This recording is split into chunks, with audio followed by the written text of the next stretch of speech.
it's a marathon, not a sprint. So that's just my own like mantra for myself. If it's a marathon, not a sprint, because we all deal with disappointment. We all deal with jobs lost that we desperately wanted. And so I have to remind myself, it's a marathon, not a sprint. And so that helps me not look at other casting offices and say, hey, they're doing the thing I wanted to do, or I wanted that project. It's a marathon, not a sprint. We all have our own path and journey. The good thing is the more you work, the more that's easy to remember. And so for actors, I do think it becomes a numbers game. Like you can't put your whole career's worth on one audition, because it's statistically not going to work out in your favor. And also like that's emotionally, you can't carry that burden over and over again.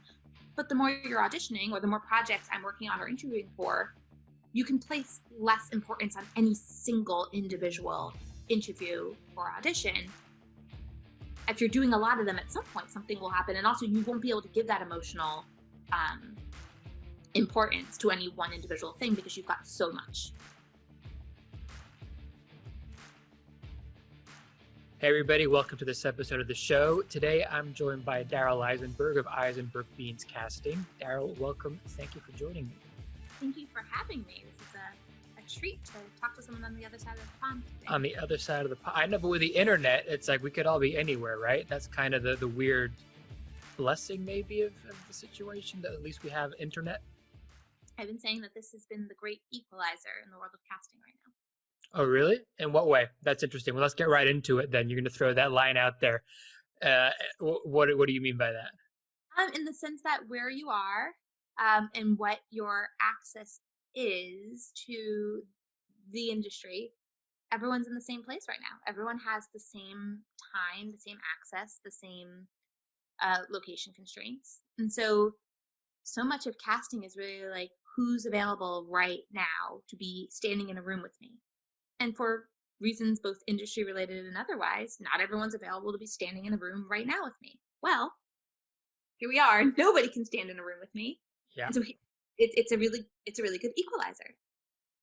Yeah, I mean, at the end of the day, like any business, any industry, networking is key anyway, and connecting with people is everything. And I guess this is a moment where things were kind of flatlined with production, but yeah, there is that chance for everybody to kind of look at it and connect and take advantage of that. And I've seen you being super busy anyway. Like you guys are doing Instagram lives on a really regular basis and are super active. Was that sort of a spur of the moment decision, or did you guys get together and think, we're not as frantic as we are normally as a casting office, we want to give back? What was the ethos behind it?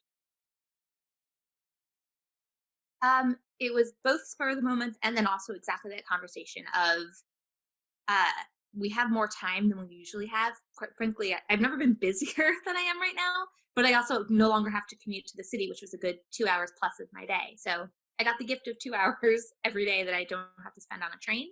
And so we thought, what can we do with this time? What do people want? And they want information. They want access to I'll just say the word information again. Like that's what we can give out right now. We can make ourselves accessible. We can be of service. We can talk about whatever it is people want to talk about. We can give insight to what our day is like usually, and also right now during this pandemic. And so Allie and I think it was maybe a week after we had left our office, we said, what can we be doing? We could go on like Zoom, but then we have to like get people to sign up for a link. That's weird. Facebook, sorta, but you know what? Instagram, like it's easy. The mechanism for like interaction is there for questions and answers. It's quick. So yeah, let's just go live on Instagram and see what happens. So we did it one day and we're like, okay, yeah, let's do this tomorrow. Okay, yeah, we'll do this on Monday. And then we just sort of made a commitment to ourselves. Like, we're going to do this Monday to Friday, 2 p.m. Eastern Standard Time, 11 a.m. Pacific Time, every day, every Monday to Friday. And sometimes Allie doesn't want to join. Sometimes I can't join. Sometimes we're both there. Sometimes I have a guest host with me just to, ease the burden of all the talking. But it was just felt like something we can do to provide a resource, to be available. And for us, that commitment of every day at 2:00, I'm going to sit down at my desk and be present, has motivated me to like not wear pajamas all day long. It has motivated me to come on podcasts like this. I'm like, oh yeah, I can talk about our industry and the state of affairs for hours on end, I'll just keep doing that. Anyone who wants to talk, I will talk to them. I've taken one-on-one Zooms with really anyone that's been reaching out.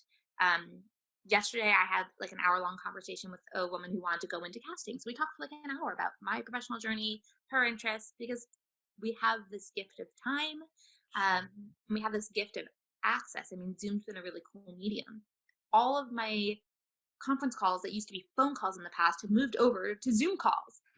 So people that I almost never see face to face or see their face when I'm talking to them over the phone, I don't get on the phone anymore. I get on Zoom. Do you prefer it? Do you prefer like the face to face? Do you think that if and when we get to some semblance of normality, you might keep and incorporate some of these things in day to day, or maybe not? Yeah, I love it. Phones are hard because you can't see people, you can't see their reactions, and so in the same way that like email is tone deaf, we have no idea what an intention is in an email. Phones a step above that, and video is a step above that. And I dare say I like it more than in person because of the efficiency of it. That the moment I click off of one, I'm on to the next, and so I can actually get a lot more done in my day. Sure. And then if I want to go into like person first, professional second, like I'm a mom, I live in the suburbs, and so my ability to do things I couldn't do in real life, like go out for drinks with people every night after work, take a casual coffee with no like real business development purpose to it, but just because I have the ability to do a lot more of that now because I'm not stretched as thin with balancing home life and work life and commuting, etc. I can go out for drinks and not worry about how am I going to drive home afterwards. Sure. Because going out for drinks is Zoom happy hour. So I can do it with my kid on the couch next to me while he's watching Onward and still be at work, where prior to the great pause, I would be missing out on time with my family in order to network or socialize. So in the way that it's all a great equalizer for parenting professionals, all of a sudden we have this great equalizer where I actually can get drinks and socialize in a way I never could before. Yeah, time's the biggest commodity really after all in many ways, right? You know, that up there with health, like money and all that is great, of course, but that time is, you know, the same for everybody, but it goes so quickly. And yeah, to get back, what, 2 hours from a commute, that's a godsend. Like you can do all kinds of crazy stuff with that. Just like personal time though, you know, for yourself that isn't just going into projects. It's you and your kid. Like what's more important than that? You said a zillion things there that I could have springboarded off from.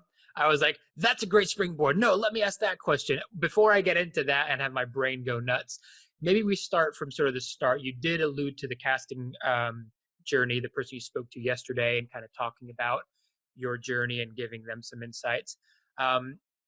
Yeah, like what's your backstory to this a little bit? You know, how did you sort of weave into the industry and kind of grow and develop to get to the stage where you are now? Sure. So I'll try to give like the short version of it because this could take an hour and a half. Okay. I'll jump in if it's going like too long. So I grew up in suburban New Jersey, actually in the town I'm currently in right now. I moved back and started my family in the town I grew up in New Jersey. So here we are. I grew up in suburban New Jersey and did the thing that all like little girls did. I did dance class and community theater and Anne Frank and Helen Keller and Baby June and like just the whole thing. But never really thought performing would be my home. But I loved the theater. I loved the arts. Thought I knew more than I probably did. Kind of demanded to be a director when I was an early teen because my friends were like, if you think you could do this better, why don't you just direct? And I was like, yeah, I'm going to do that. Didn't really want to do that. Really liked the casting process, but after that, it was like, I don't want to stage this thing. I just want to decide who gets to sing that song. And a mentor was like, no, that's casting. Like you can focus on that. And I was like, I can just focus on that one piece. And they're like, yeah. So he gave me a book called Casting Cues, which was like interviews with casting directors. And I read it as a high school student. I was like, oh yeah, I know this. So I went to NYU to study undergraduate drama with a directing focus, because at the time there was no casting focus in the States, like at all. I would study the director part of casting director. And also I went to a program where the philosophy was, in order to do your one thing, you have to have an understanding and empathy of all the other parts of the collaborative arts. So even if you were going to be an actor, you still have to stage manage and costume design and choreograph. And if you just wanted to be a director, like you still had to sing a song and you still had to go figure out how to do lighting. And like, so that was the program I was in. And that made a lot of sense to me of like, okay, I want to do casting, but I need to be able to speak the language of an actor, speak the language of a director, have empathy for what a producer is going to go through, have empathy for the designers and our, marketing, etc. So sort of chose my own adventure academically. My summer after my freshman year at NYU, um, got an internship at a casting office and changed my life. I was like, oh, okay, I found my home here. And on my second day at my internship, a friend of a friend called and said, hey, you work in casting. Will you cast our Fringe show? And I was like, yes, I will. And so it grew from there. So the rest of my time at NYU, I was interning in any casting office that would have me, while also working on projects independently. And I worked on a bunch of Fringe shows, an independent feature, every student film that like I could get to. I mean, at some point I was doing like 8 NYU student films a day, just like sitting upstairs at Wow. each building, just like anything I could do, while also working as an intern and sort of learning from some of the best in New York. Graduated, became an assistant in casting offices, then grew into an associate. Meanwhile, also balancing my own shows. I had 2 or 3 off-Broadway shows at that point. And then at some point, the balance tipped where I couldn't be in somebody else's office anymore. I needed to give all of my time to my independent projects. And what was that moment like? Was that because you just had more independent projects of your own that it was a time constraint, or did you in of yourself?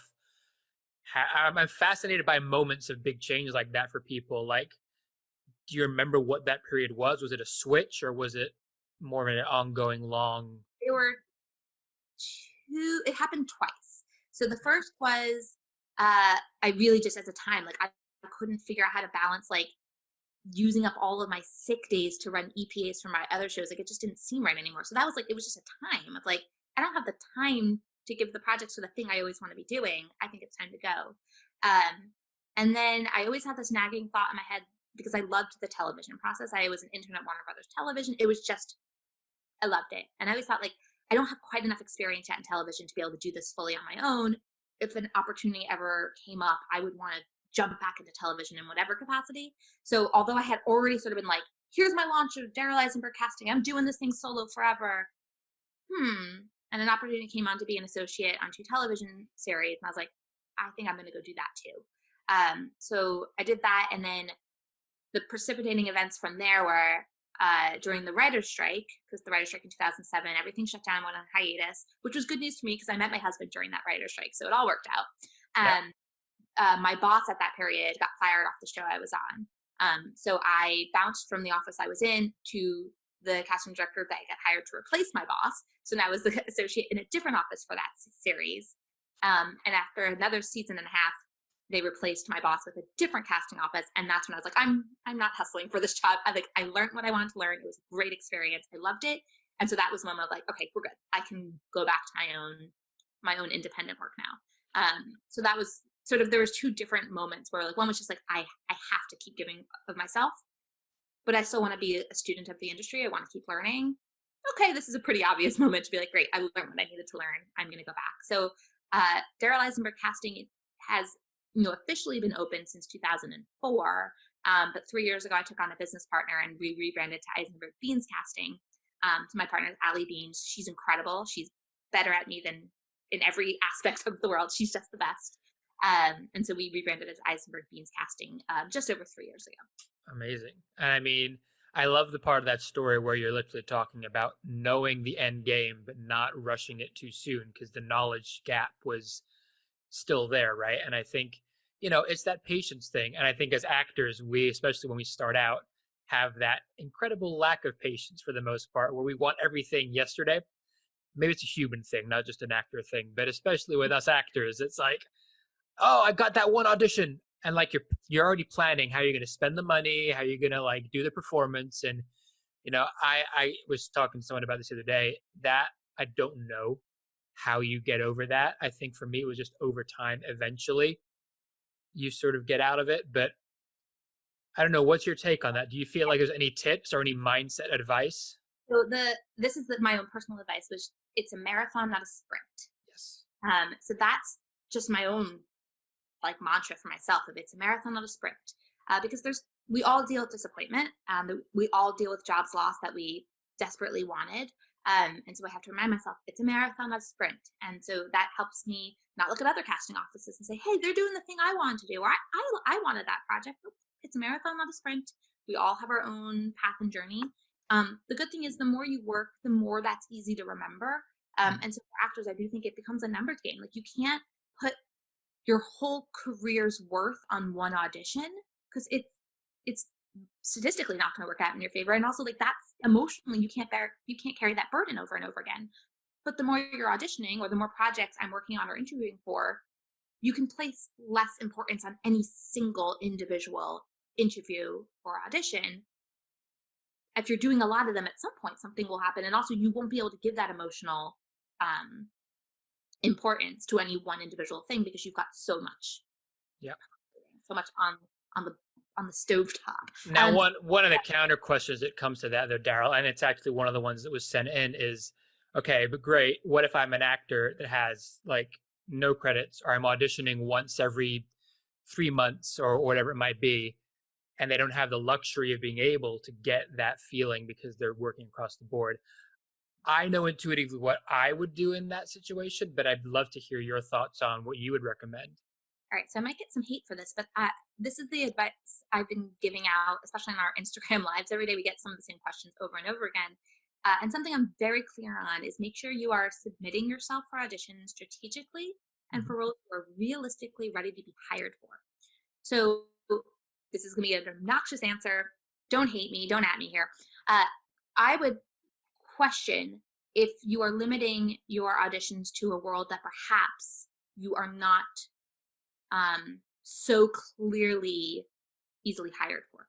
Mhm. There are tons of auditions out there, and the if you are limiting, saying I'm beyond that point of my career, I am not auditioning for these things. Okay, but if you're finding yourself with one audition every 3 months, where do those two things line up? So auditioning is a skill, right? Like it is. I go with the Outliers, which is a great book if you haven't read it. Like 10,000 hours, it's a skill because so much of what we do has actually nothing to do with once you're hired, how you're going to fulfill that performance. They're two different things, two different Yeah. art forms. And so you need to get your hours in the room to really build up that auditioning muscle to understand the intricacies of auditioning. It's like job interviews. It's the same thing. Like interviewing for a job is really hard and difficult and really specific and not really all that much related to doing the job. Um, so the more you're auditioning, the better you'll get at it, the more you'll get hired. So it becomes just something you have to have a lot of practice for. And if you're saying I'm past this part of the industry, I'm only here, but the industry's not telling you that to be true, find something more in that middle ground. So if you're like, I've got no credits and I'm going in once every 3 months, well, what are you achieve? What is your what auditions are you striving to get into the room for? Is that necessarily a match with your experience level? Are there perhaps other projects that are a better match for your experience level where you can build up that audition muscle, where you can have a larger resume? Um, I'll keep saying student films. Like student films are Yeah. amazing. Yeah. They're smart, creative content producers with usually very innovative scripts who are putting a lot of themselves into it so that it's a very professional, very engaged environment. But they're also understanding that the actors they're going to get to populate those student films are not going to be the world's series regulars on TV or our big Broadway stars. They'll not always. We've worked some magic in our student film casting process because student films can be that rich, not in money, but in content. Yeah. But I don't care where you are in the world, there's probably a film school nearby. They definitely need actors. Uh, Go talk to them, audition for them, figure out how you can build up that audition skill and B, that resume in a world where your experience level makes sense for what you're getting hired for. So I would always argue, like, if you're auditioning once every 3 months, what sort of auditions are you open to, and are you artificially limiting yourself? No, I love that because I think a lot of that ties into relying on, if you have the agent to do all the work and just what they're subbing you for. Or if you don't have the agent, like you're saying, the artificial mindset of where you actually sit within the casting world. But with the student films, I mean, not just what you were saying, they have great equipment. They're like really well funded as well a lot of the times. So they do have some of the best stuff to actually, film with. And you're going to usually have to have a bit more patience because they're learning, but that's So okay. So are we. We're always learning, learning. yeah. Exactly. And the Um, that from a student film is gonna look great. And now all of a sudden you're building yourself a little reel, which is then going to help propel you to the next stage of your professional career. So I don't discount, I don't want to call it entry level work because it's not, but like there is so much work to be had if you're open to the work. And my other mantra, other than it's a marathon, not a sprint, is work begets work. Yeah.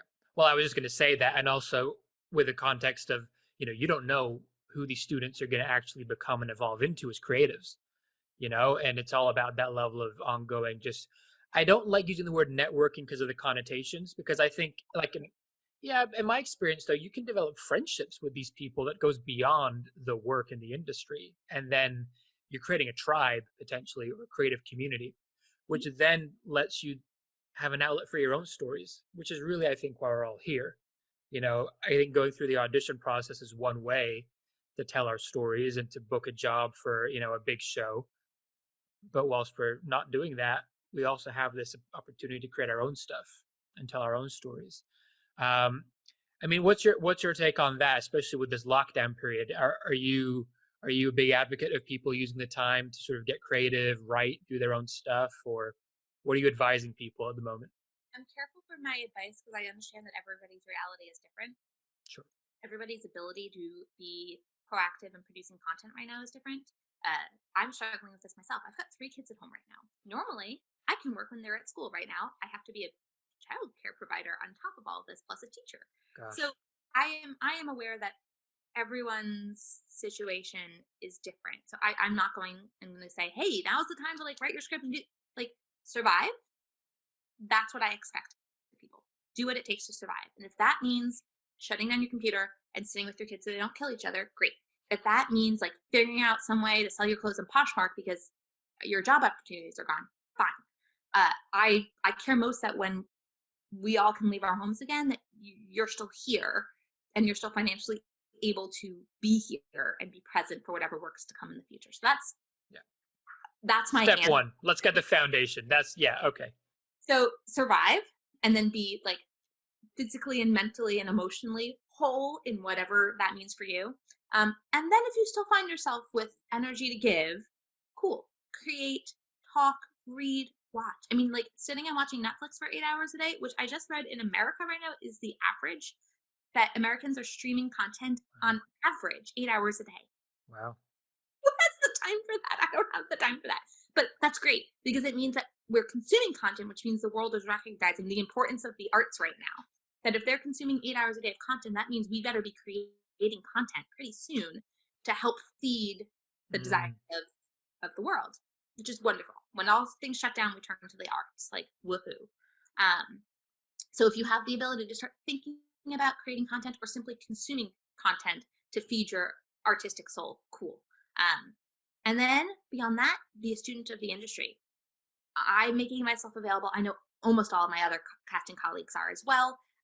There are master classes out there on whatever. I have tons of producing friends who are taking these like financial master courses right now and like accounting and all sorts of other not necessarily arts related, but arts related. Uh, you know, if you want to start learning things and learning different skills, learning about different elements of our industry, cool. That's all available and almost entirely for free right now. Harvard, I have the tab pulled up. They just released 60 some odd free courses right now at Harvard that like you can all go right. learn about like Mozart to coding to public health, like cool. Yeah. So do that because it's less about like, did I write the script and more about like, did I grow as a person during this time, which might be an easier goal for most people. And then even beyond that, if you're like, hey, I got all the time in the world, I'm happy, I'm healthy, I'm sitting pretty in the financial situation. Yeah, read a script, do a reading, start thinking about crewing up your film. You can even probably put together a film over Zoom. Like there's plenty of people doing it. If you want to start stretching your artistic muscle and start being a content creator, more power to you. I'm working with a collaboration of a bunch of different producers and other professionals right now about how are we going to help support those content creators right now because people are doing cool things. We Mm. want to support them in doing it and help amplify those voices as well. So what can you do right now runs the gamut from like eat to like shoot that script Sure. Sure. and everything. Yeah, everyone's different. Figure out where you kind of fit in that spectrum, and it might change from day to day too. Like I find I have a few hours where I'm doing great, and then a couple of hours later, I'm like, actually, no, I'm just gonna sit here and I'm just gonna like deal with whatever this is, and I think that's okay. And my goal was pants with a button. That was cool. I did it. I accomplished that. We're good. Nice, exactly. All right, Daryl, let me get into some more of these questions so that I make sure that I get them rattled off. You probably get this one a lot, but I see it come up quite often, so I'd love to get your take on it. It's around accents, right? And it's that thing of, if I'm playing a role or I'm coming into audition for a role where the accent is different to my actual personal accent, do you prefer for us to come in as us or come in with the accent of the character from the get-go? What's your take on it? You are a person much more than you are an actor after we've hired you. What? What? The, Don't the time say this. What are you talking about? on set, in the rehearsal room, backstage, we're going to meet you as a person 10 times the time we're going to see you as an actor. So I want to know the person we're hiring before the actor we're hiring. So I don't want you to come in character, because I'm not going to get to know you. It's going to be off-putting. I want to be able to connect with you as like a professional human being. Are you a professional that I want to collaborate with? Cool. That's going to be you, the person, not you in your performance. So I'm all for you come in as you, and then you can begin your performance. Now, I'll take the accent question off on a tangent, because I've been asked this a bunch, especially as of late. Are accents a problem? No, accents are never a problem. Your authentic self is wonderful, and who you are is great. However, if the accent's going to cause a disconnect in the narrative for the audience, one that they won't be able to reconcile, that can become a problem in our storytelling.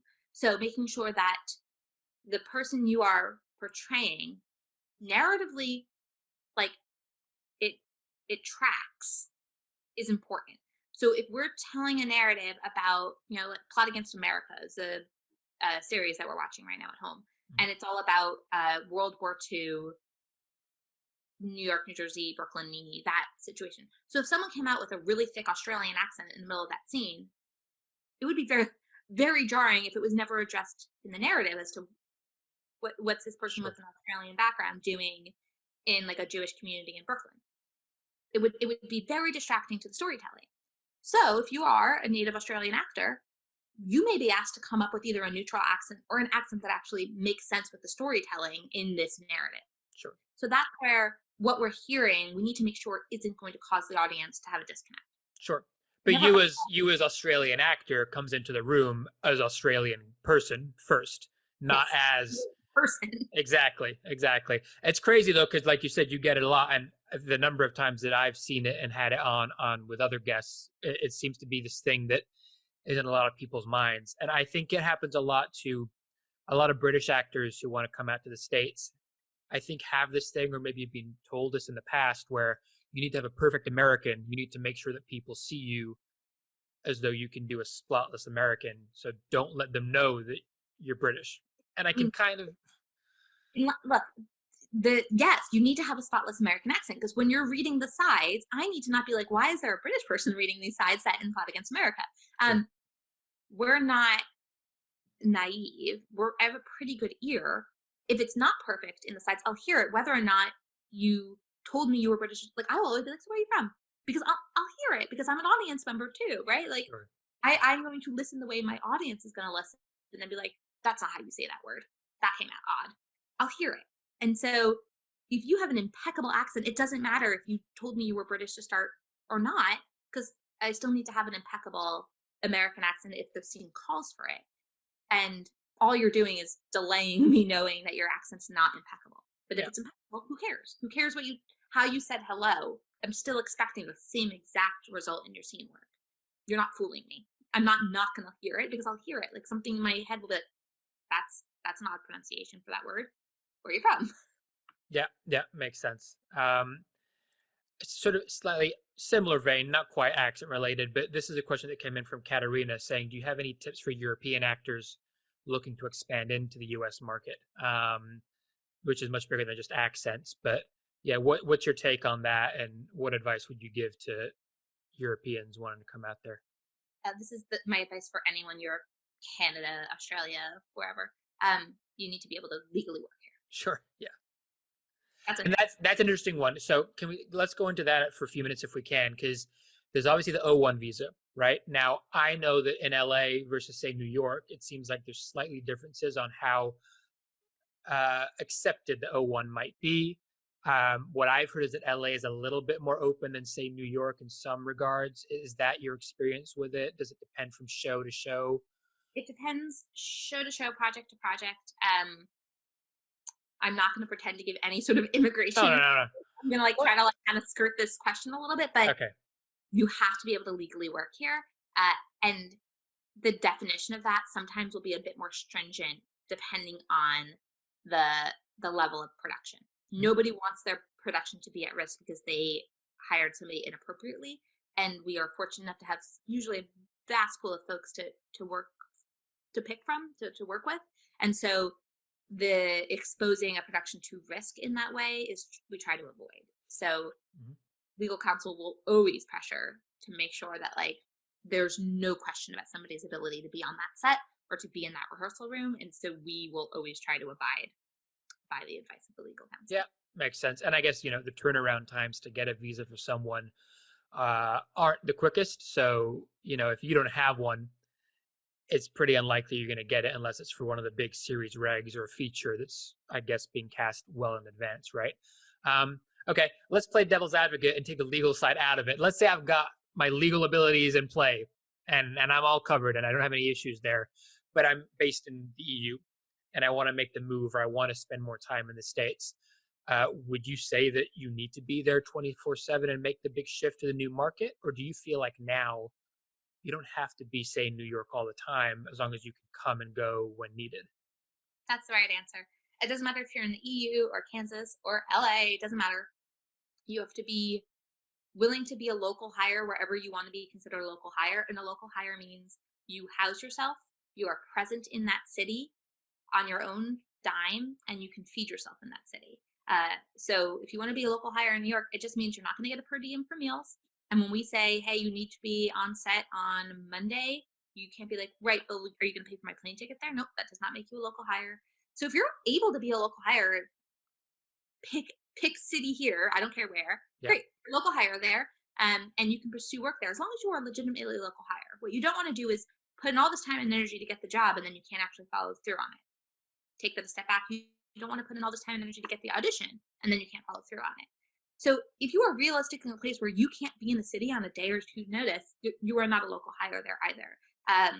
Allie and I don't pay rent or a mortgage in Los Angeles, but we consider ourselves LA local hires. We're there all the time anyway. We could be there on a moment's notice. We do a lot of work out there, a lot of work.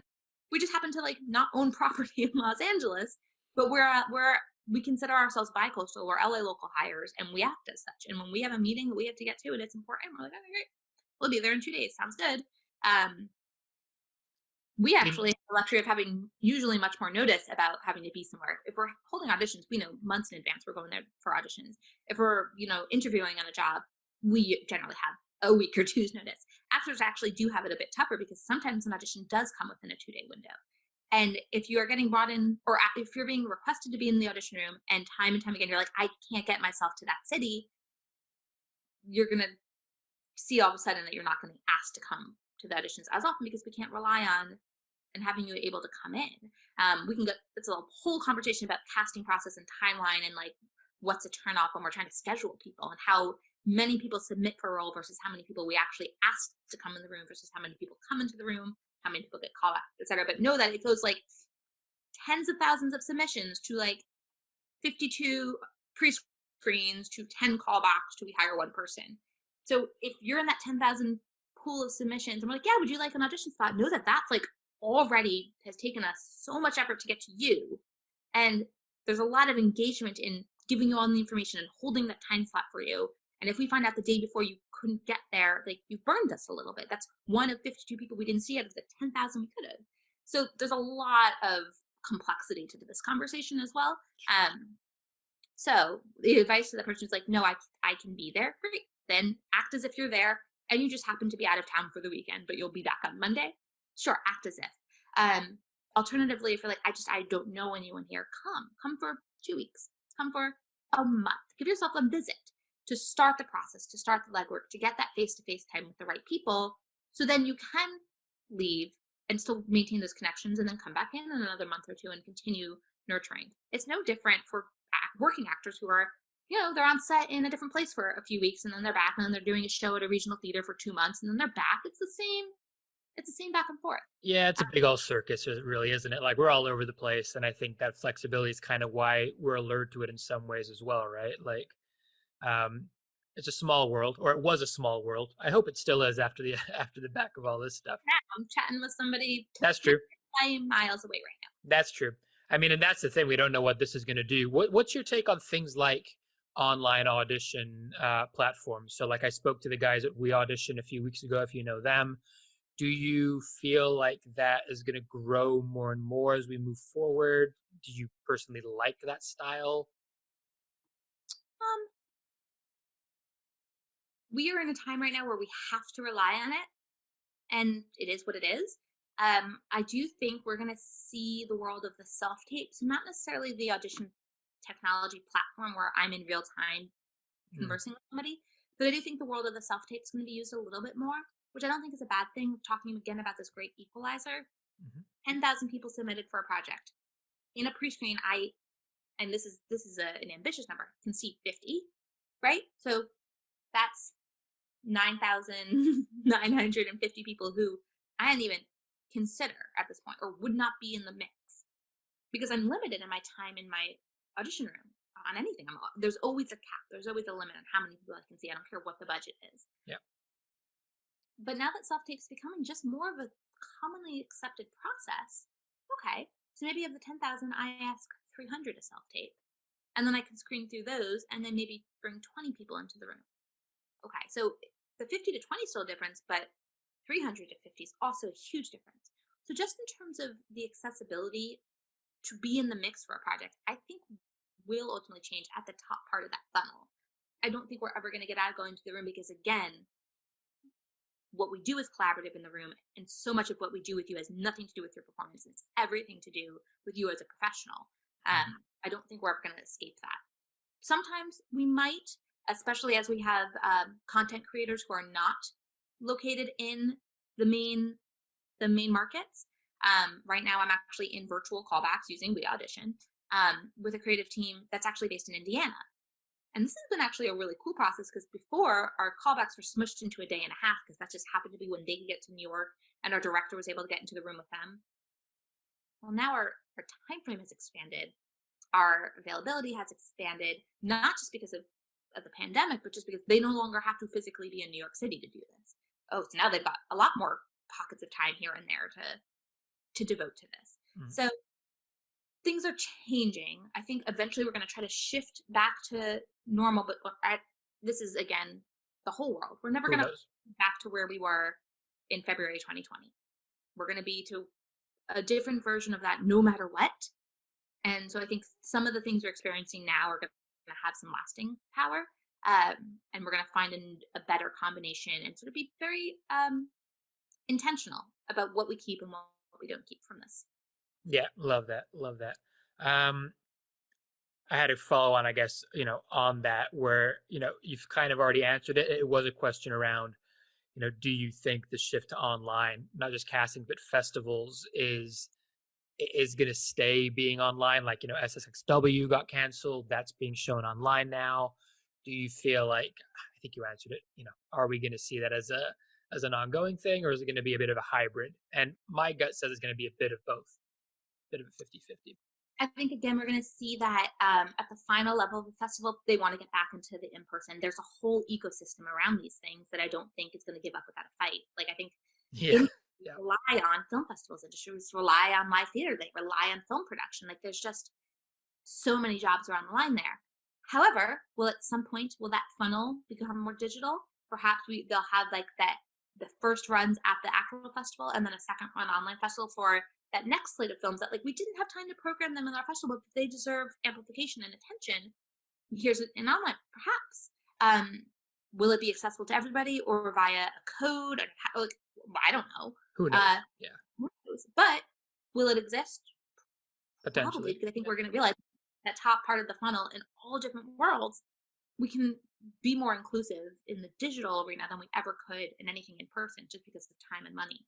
and space. So I think a hybrid, obviously, I think that all my answer would be like, yes, it's not going to be the same. It's not going to be what as it is right now. It's going to be something in between. But I think there are benefits to that too, because it can be more inclusive. It can be more accessible. The film festival programmers can take more risks if they have more slots to give out. So that's great. That's great for the arts. So we're going to see some other version of this, or some ancillary version of it. Which is exciting, or could definitely be exciting to see an evolution like that. I think it goes back. I think the theme of this now is, like you said at the top, it's great equalizer, or great connection, I guess, that we can all kind of experience and take advantage of now. Right, I have one actor in the waiting room, so rather than make them wait longer, let me bring her in and have a chat, and hopefully they're good to go. Alicia, are you on the call? Does that work? I think it says your mic isn't on. If you can hear me. Technology. I get anxiety when my phone rings and I can't answer. My phone's really. Do you want to answer it and come back? Yeah, I just missed it. Okay. There we go. I think Alicia, are you? Hi. Hello. Sorry about that. A little technical difficulty. It happens all the time. Always. I just blame Bill Gates for anything technical that goes wrong. It's not even his fault, but. Bill, yeah, sure. Okay. Exactly. Welcome to the show. Daryl's here with me. Say hi to Daryl. And hi, Daryl. Thank you so much for doing this. Of course. Thanks for joining us. It's very kind of you in isolation. What's your question? What do you want to pick her brains on? So yes, thank you. I'll jump straight in. So it's to do with self-taping. I am a British actress. I have a commercial theatre background, so I've done West End and UK tours, a bit of TV. I also work as a US and UK voice for voiceover work. And I've been fortunate enough in the last 6 months to tape for a wide variety of different shows as either guest leads or series regs, which is amazing, and comes with the luxury of having, 1 or 2 or 3 episodes to read over and a bunch of information that we can use to do the best job that we can do. And so my question is, this was until last week, and this is the first time it's happened to me, where I was taping for a US show, which I really wanted. I don't know if I haven't got it, I might have got it, who knows. But it was that awful / brilliant 4-liner with no information other than where we are right in that moment. So my question to you is, what advice or what tips can you give us to nail those awkward 1 to 4 lines where all you have is that page of script and absolutely nothing else? Cool. So I like to think that my casting colleagues are intentional in what they do, and are aware that they have sent you a page and not much else. So become your own detective. And I know this is like an obnoxious answer, because I trust that you are smart and doing all the homework you can do. The people who created that sides they're not new to this either. When we're putting sides, we know exactly what we're sending people. I'm not confused and oh, right, I should have sent that. No, I know what I'm sending you. So I would argue that there's probably more there than you think, and that the research you can do will help give you some clues. So you got the script, but you probably also have a breakdown for the role. Someone wrote a description of the character, right? I mean, waitress. 30. Yeah. Oh. Yeah. But then that told you something. This was not a waitress who also happens to own the diner, so she's much smarter than you think. But it also turns out that in the next season, she's going to be the love interest, so she's really sexy. No, they didn't tell you that. They told you exactly, even in the absence of language, exactly what is needed for this, which is neutral, serving the purpose of the scene, and helping move the story forward. Why is this waitress talking? Is it simply to deliver the milk? So on the next page, that milk gets splashed on the cheating boyfriend's face. Okay, then we don't need to know that, the waitress is not here to serve an emotional arc. They're here to serve a narrative arc. Mm-hmm. And you'll know that because they gave you no information about the waitress. So you're not there to tell any specific story. You're there to tell their story. You're there as a device to move this narrative forward, which is nothing wrong. It's so like there's still tons of work as an actor to be done in saying, "Hey, here's your milk." It's not like, "Hey, buddy, here's your milk. Wink, wink. See you later." Yeah. Like, there, I'm always talking over my coffee, being an obnoxious waitress here. So the lack of information is also very, very telling in what the purpose of this character is. Read the entire page. So they may have a box saying start, end, and here's your line. Did you read the page? Did you read to the bottom of the scene? What's the name of the project? Is this an episodic? Is it already airing? Can you research it? Is it brand new? You watch something from a YouTube video of their upfront?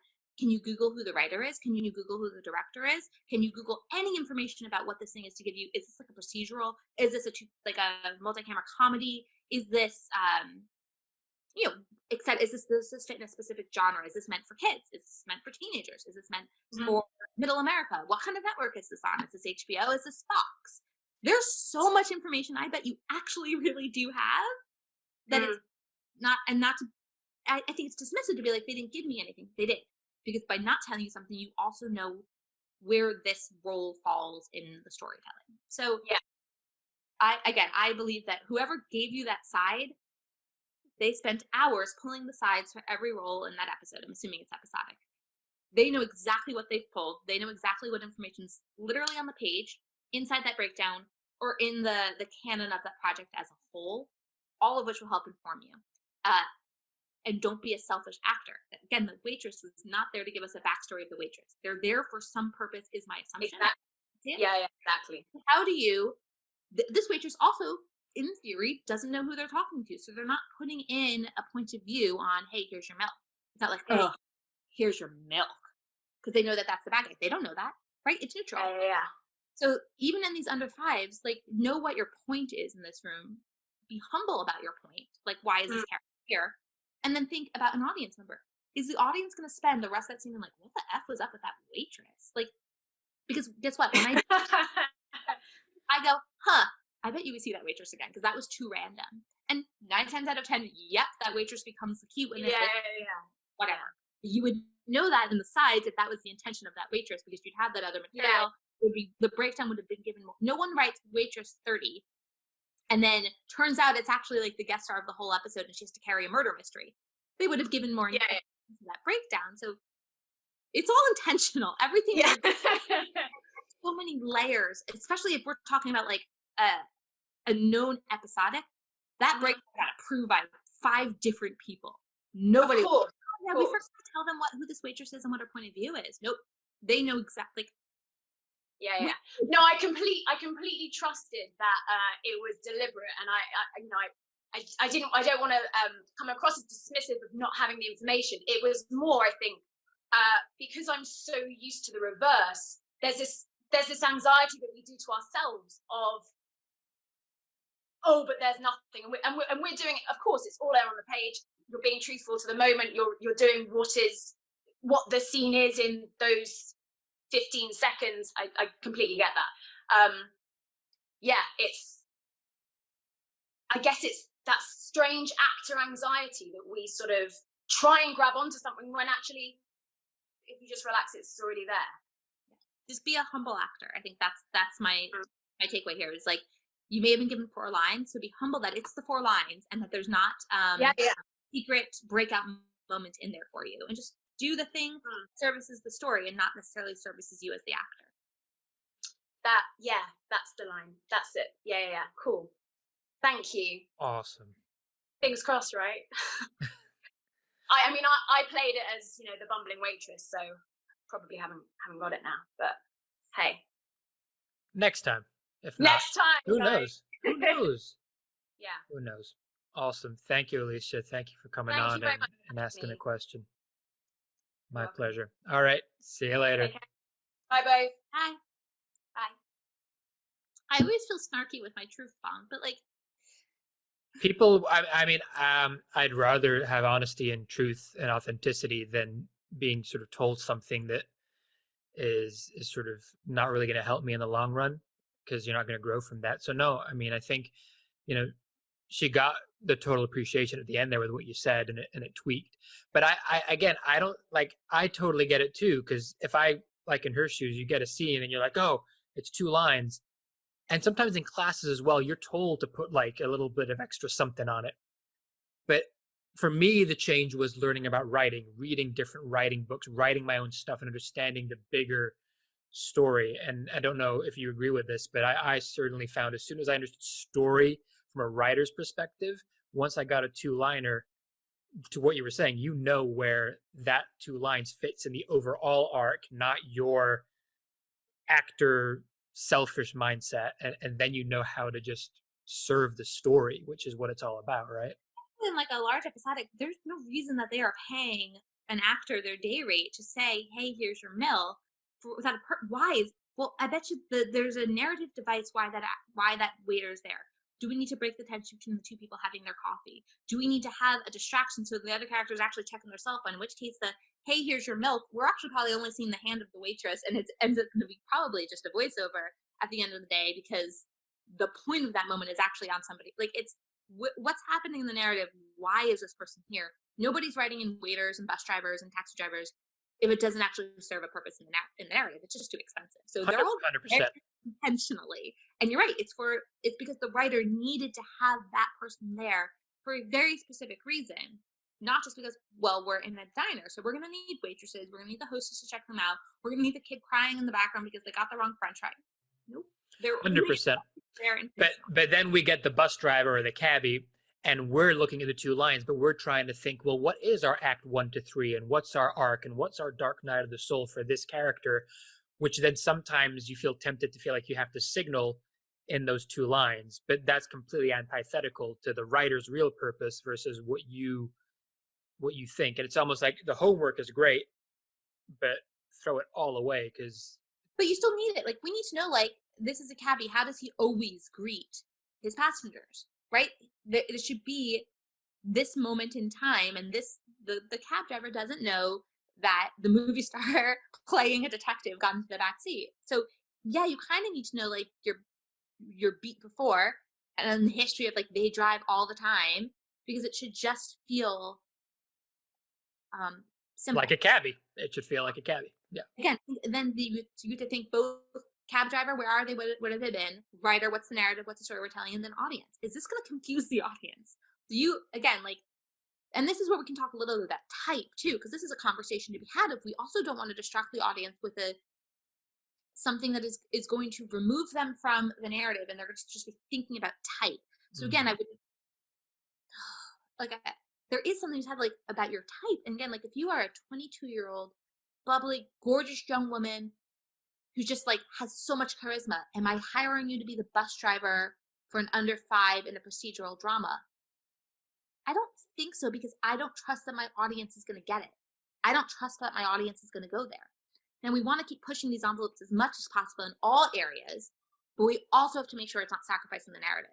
And that's sometimes a conversation in like diversity and inclusion in casting. And we have to keep being like, nobody's going to blink an eye if you have a diverse female president of the United States. Like, we're going to insist that our audience not think about that anymore. So there are ways where you will continue to push, even though it does not reflect the reality of America. But we're going to keep pushing those things. And there are also other times we have to accept like our audience is not going to get it. And it's going to be very distracting. We're going to have to figure out how to continue pushing all envelopes that need to be pushed while also respecting who our audience is and what they will and will not absorb fluidly. Yeah, I guess it's at what stage is society at for all those different things. But also, I guess in the context, society, but not to leap ahead of society. yeah, exactly. I guess also within the context of the scene, does that person fit within the world? But do they also, I guess, work well with the other main actors that they're serving the story to? You know, it's got to feel like they would live in that same space, not be so jarring that you look at it and go, well, they couldn't be related, or why would they even show up in the scene and have people worrying about something technical versus just being lost in the narrative, which it's interesting to talk about it because I think from our side, we don't maybe go as deep as that, but you know, that is huge. It makes a lot of sense. I have one final question, and it might be a really obvious answer, but I want to ask it because I'd love to get your thoughts on the theater side versus the screen side, and if you feel that there are inherent differences between the audition process and how you actually approach that. If you could speak to that a little bit, that'd be really fascinating. Other than the time frame in which we have to complete our casting process, I don't find very much of it different at all. Mhm. It's still, why are you here? What part of the world do you fulfill? Are you a collaborator we want to work with? Now, with theater, it is very rare that we have a character who says 4 lines.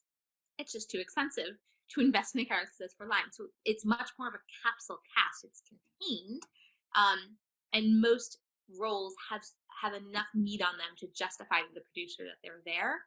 So perhaps that's actually where the big difference lies, is that the ancillary roles, there's just a smaller list of them in the theater world because there isn't a budget for someone to walk on, say 2 lines and leave. I never say never, it certainly exists, but it's rare. Versus film and television, or really any of these sort of digital medias, because we deal with all sorts of things like podcasts and streaming and things that aren't quite streaming but are still online, and digital shorts. Like I'll just call it all on camera Yeah, versus off. live in person, although nothing's live in person right now. So there's a big difference there, and just in terms of the variety of roles that are out there. Theater, they're almost all significant in terms of your emotional arc. On camera, there's plenty that are not. Yeah, I like that. That kind of consolidates it and makes sense. Awesome. Well, look, Daryl, I like to wrap these things up with a quick 2 or 3 minutes of, I take the 10 questions that James Lipton did on Inside the Actors Studio and ask those to my guests. So if you're up for it. Sure, I don't know what the questions are, which is probably better. Perfect. Awesome. All right. Well, let's dive into it. That makes it good. So the first question he asked is, what's your favorite word? Splat or efficient. One is I like the meaning of the word, and one is I like saying the word. Okay, we'll take that. What's your least favorite word? Bossy. Okay. From someone who said she loved being a director as a kid, I like that. That's the answer. What turns you on in a creative, spiritual, intellectual kind of way? Changing the world. What turns you off? Divisiveness. Okay. Fifth question I put as optional because I know for some people it might be off-brand, but we can bypass it. The fifth question he asks is, what's your favorite curse word? So, Twat. What's what? Say it again. Twat. It's my favorite. Oh, okay. Never used enough. Okay. We have to get an initiative going. What's your favorite noise or sound? My cat purring. Okay. Just your cat or any cat? My cat. Specifically your cat. I don't think anyone likes anyone else's cat. That's the point of cats, right? Like, okay. You're the one they like. You don't like your own. You yeah. don't like kids. You don't like anyone else's kids. You like your own. I like that. That's really honest, but it's true. You'll tolerate, like, maybe at best someone else's cat or kids, but not for too long either. What's your oh, I forgot. You throw me. What's my next question? Oh, here we go. What job or profession would you most like to attempt, other than obviously what you've already done and do? Midwife. Oh wow. Yeah.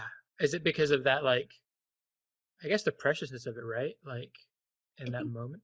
Being the support in someone in a life-changing moment. Mm. And making sure. My other answer to that would be a palliative care nurse. Same thing, right? Being a support to somebody in a life-changing moment. It's tough. That's tough. I had a lot of dealing with them last year. My dad wasn't well, and we had a lot of them come in, and you have to, you appreciate what they do because they have this real crazy balance of empathy, but also they have to find a disconnect as well. And I honestly don't know how they do it because it's this continual juggling act. And then how to detach from that when you go back home. But they're there for, yeah, like you say, they're there for some pretty poignant moments in people's lives for sure. What profession would you definitely not want to attempt? Teaching. Okay. Is this because now you're homeschooling? Yep. Yeah, fair enough. Final one is, when it's all said and done, what would you like the story of your life to be? She could, so she did. Oh, I like it. Okay, awesome. Well, listen, Daryl, thank you so much. It's been awesome chatting with you. I'll leave the last sort of few moments to you to, I guess, give any last messages for people, any key takeaways, and then maybe shout as to where they can connect with you online. Sure. I think this is just, like I said, a time to either take care of yourself, take care of others, and begin to think who you want to be when this is over, or at least when this transitions back to something different, and being intentional in how you prepare yourself for what the other side looks like. And it doesn't necessarily have to mean an artistic pursuit. It can simply be, at the end of all this, I want to, gone through my sock drawer. Cool, great, that's enough. And so give yourself whatever. For me, it was wearing pants with a button today. Like, that was my goal. I did it. So I think by figuring out what's a uh, realistic survival, what that looks like for you, and getting yourself to that point, I think that accomplishment of I survived, I wore pants, I cleaned out my sock drawer, I baked a cupcake, I wrote a script, I produced a movie, whatever that goal is, like accomplishing that goal, I think will help people feel like this was a time with purpose. So that's what I wish for everyone, is that whatever the goal is that you set, that you can go and accomplish that goal, and that goal with no judgment could be anything. And beyond that, Allie, Beans, and I have just been making ourselves available. We have been like screaming our email address off to the rooftops. If anyone wants to send emails, I can't guarantee we'll go back to all of them, but we try really hard. Info, INFO, at ebcastingco.com. That's E as in elephant, B as in beans, casting as in what I do, co, like company.com. That's also our social media handle on everything. And we go live on Instagram Monday to Friday at EB Casting Co. At 2 p.m. Eastern Standard Time, New York time, 11 a.m. Pacific time, LA time. I guess I'm going to have to figure out what that is in the UK and start saying that now. I'll do the math. I don't know. I think it's 8 p.m. I think it's about 8 p.m. UK time. Ahead of us? Yeah, it's about, I think we're 5 hours ahead in the UK, 6 in Central Europe. Yeah. So whatever, you can just find us on Instagram. Oh, yeah. Time. Awesome. And there we have been answering questions and just chit-chatting about our day and giving some like insight and slice of life stuff. Yesterday, my 4.5-year-old would not stop bombing my Instagram live, so sometimes you'll get to meet my kids, which I don't like, but sometimes I can't get them away from me. Love that. That's awesome. Well, listen, thank you so much. It's been really great chatting to you. I think that people are going to get a lot of great insights out of this, and I'll put all the info so they can connect with you, ask questions, come on your IG lives as well. I think it's awesome that you're doing those all the time. And yeah, enjoy the rest of your day, Daryl. It's been great. Thank you. Stay safe. You too. Bye-bye. Bye.